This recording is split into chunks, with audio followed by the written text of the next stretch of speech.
Cabinet মন্ত্ৰী জয়ন্ত মল্ল বৰুৱাৰ বিৰুদ্ধে বিশ্বনাথত সাংবাদিকৰ প্ৰতিবাদ।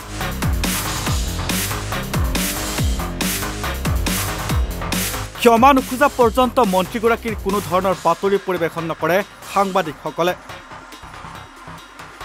অসম মন্ত্ৰীসভাৰ কেবিনেট মন্ত্ৰী জয়ন্ত মল্ল বৰুৱাই অলপতে ৰাজ্যৰ সাংবাদিকক উদ্দেশ্যি তুচ্ছ তাচ্ছিল্য কৰাৰ লগতে সংবাদ মাধ্যমৰ বিৰুদ্ধে অপমানজনক মন্তব্য কৰি সেয়া প্ৰতিপন্ন কৰিছে। গণতন্ত্ৰৰ চতুৰ্থ স্তম্ভৰ প্ৰতি মন্ত্ৰীগৰাকীৰ এই অবাঞ্ছিত অশোভনীয় মন্তব্যই সমগ্ৰ সাংবাদিকক মনোকষ্টৰ লগতে দায়বদ্ধতাৰ কাৰ্য সম্পাদন কৰাত বাধাৰ সৃষ্টি কৰিছে। মন্ত্ৰী জয়ন্ত মল্ল বৰুৱাই যুক্তি আৰু সংযমেৰে প্ৰত্যুত্তৰ দিয়াত অসমৰ্থ। এনে মন্ত্ৰীৰ অমন্ত্ৰিত্ব সুলভ আচৰণ সংবাদ মাধ্যমৰ স্বাধীনতা আৰু অধিকাৰৰ পৰিপন্থী বুলি অভিহিত কৰি আজি বিশ্বনাথ চাৰিআলি প্ৰেছ ক্লাবৰ সাংবাদিকসকলে কলা বেজ পৰিধান কৰি জিলা আয়ুক্তৰ কাৰ্যালয়ৰ সন্মুখত এক প্ৰতিবাদী ধৰ্ণা কাৰ্যসূচী ৰূপায়ণ কৰে। মন্ত্ৰী জয়ন্ত মল্ল বৰুৱাৰ প্ৰতি বিষোদ্গাৰ প্ৰকাশ কৰি বিভিন্ন শ্লোগান দি জিলা আয়ুক্তৰ কাৰ্যালয়ৰ চৌহদ কঁপাই তোলে। সাংবাদিকসকলে মন্ত্ৰীগৰাকীয়ে ৰাজহুৱাকৈ ক্ষমা নোখোজা পৰ্যন্ত সাংবাদিকসকলে মন্ত্ৰীগৰাকীৰ কোনো ধৰণৰ বাতৰি পৰিৱেশন কৰাৰ পৰা বিৰত থাকিব বুলি জানিব দিয়ে।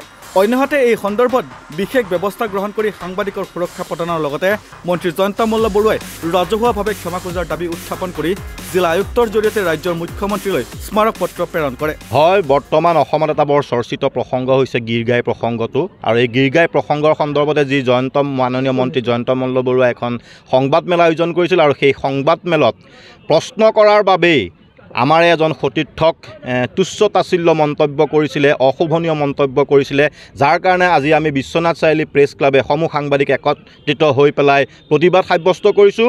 আৰু আমি জয়ন্ত মল্ল বৰুৱাক ৰাজহুৱাভাৱে ক্ষমা খুজিবলৈ আমি দাবী জনাইছোঁ। আৰু যেতিয়ালৈকে জয়ন্ত মল্ল বৰুৱাই ৰাজহুৱাভাৱে ক্ষমা নোখোজিব তেতিয়ালৈকে তেখেতৰ যিকোনো কাৰ্যসূচী আমি বাতিল কৰিম বিশ্বনাথ চাৰিআলি প্ৰেছ ক্লাবে, আৰু আমি এই ক্ষেত্ৰত একমত হৈ আছোঁ। আৰু এটা কথা যে গীৰ গাই যিখিনি হিচাপ জয়ন্ত মল্ল বৰুৱাই কৈছে, তেখেতে 20জনী গীৰ গাইৰ কথা কৈছিলে, কিন্তু তেখেতৰ যি ফাৰ্ম, তেখেতৰ পত্নীৰ যি ফাৰ্মত প্ৰায় 70জনী গীৰ গাই আছে, সেই বাকী 50জনী গীৰ গাইৰ হিচাপটো বৰ্তমান তেখেতে ৰাজহুৱা কৰক, এয়া আমাৰ দাবী। আৰু লগতে যোৱাকালি এক সাংবাদিক নিগ্ৰহৰ ঘটনা সংঘটিত হৈছে ঢেকীয়াজুলিৰ হুগ্ৰাজুলিত।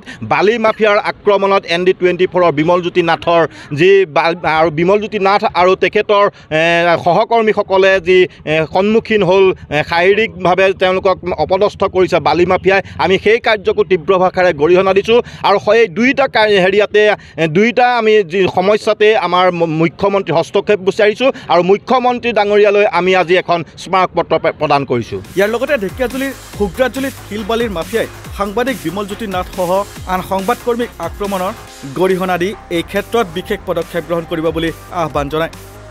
সাংবাদিকৰ সুৰক্ষা প্ৰদানৰ লগতে মন্ত্ৰী জয়ন্ত মল্ল বৰুৱাই ৰাজহুৱাভাৱে ক্ষমা খোজাৰো দাবী উত্থাপন কৰিছোঁ। আনহাতে ঢেকীয়াজুলি হুগ্ৰাজুলিত শিলবালিৰ মাফিয়াই সাংবাদিক বিমলজ্যোতি নাথসহ আন সংবাদকৰ্মীক আক্ৰমণৰ গৰিহণা দি এই ক্ষেত্ৰত বিশেষ পদক্ষেপ গ্ৰহণ কৰিব বুলি আহ্বান জনাই এই স্মাৰক পত্ৰ প্ৰেৰণ কৰিলোঁ। ইতি শ্ৰদ্ধাৰ পুলক হাজৰিকা সভাপতি, আমিৰ খান সম্পাদক, বিশ্বনাথ চাৰিআলি প্ৰেছ ক্লাব। বিশ্বনাথৰ পৰা কাজিৰ ৰিপৰ্ট, নৰ্থ ইষ্ট নাও।